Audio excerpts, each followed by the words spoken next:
Thank you, Mr. Chairman. I am deeply disappointed by some of what we have heard today from the other side of the aisle and by the very basis of this hearing. Our nation's biggest strength is our diversity and our willingness to embrace it. Instead of applauding diversity, equity, and inclusion in the workforce, my colleagues on the other side of the aisle are threatened by it and would like to get rid of it. They want us to believe DEI programs are racist and sexist, which simply could not be more further from the truth. Supporting diversity, equity, and inclusion across sectors is not only right and just, but it is essential to ensuring talented, intelligent, and qualified individuals have opportunities to succeed. Diversity in the workforce has been shown to increase profits. According to Glassdoor, over 75% of job seekers say diversity is an important factor when considering a job opportunity. Employees who work in diverse and inclusive environments are more likely to stay with their employer. Last month, Congresswoman Haley Stevens and I introduced the Diverse Cybersecurity Workforce Act to promote diversity in the cybersecurity field. Let's break down the makeup of the cybersecurity workforce.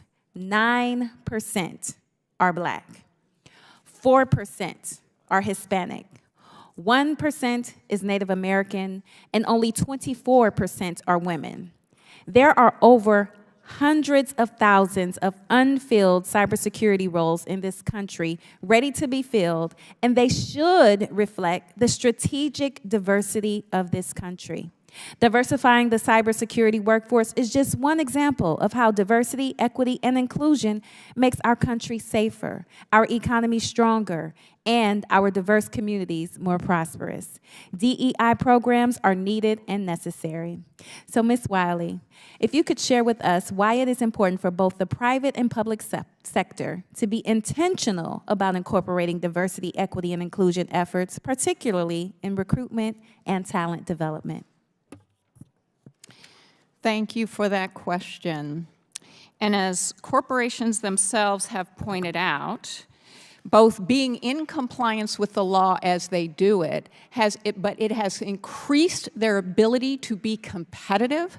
The more diverse the workplace, the more competitive the business. There's data and research behind this. In addition, it helps them attract better applicants for their jobs, and they know it. They have been hearing for people they have been trying to hire that they're looking for diverse workplaces, and it has increased the job satisfaction of people on the job. One of the biggest misunderstandings about DE&I programs is what they do.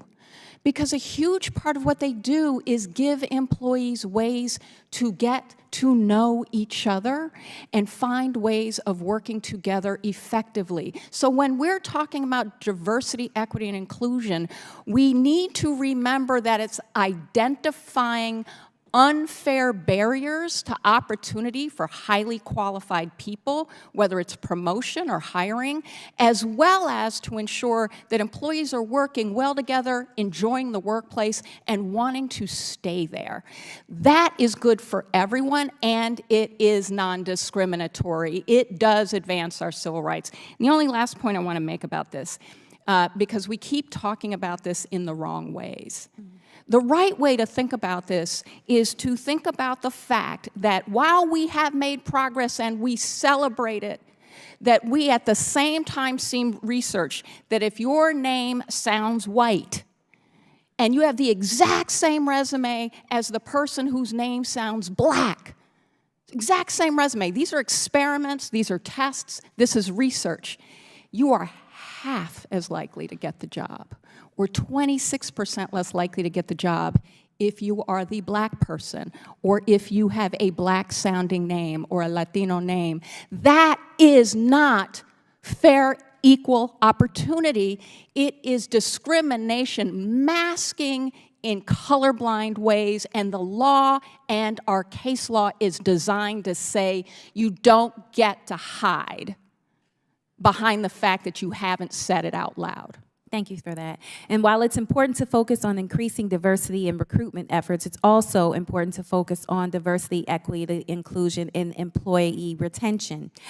Can you tell us how Title VII helps with employee retention, Ms. Wiley? Well, essentially, I use this example with CEO Jamie Dimon from JP Morgan Chase, who is a huge proponent of DE&I programs and has said he's sticking by them like those 21 attorney generals have said.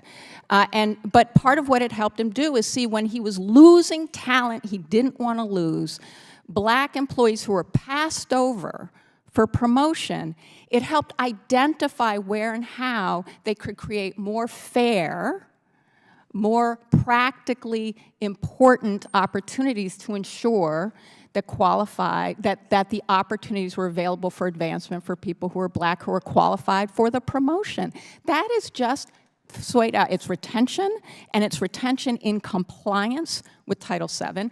It is why we have to ensure that we're not being blind to where and how we're harming full and fair and equal opportunity.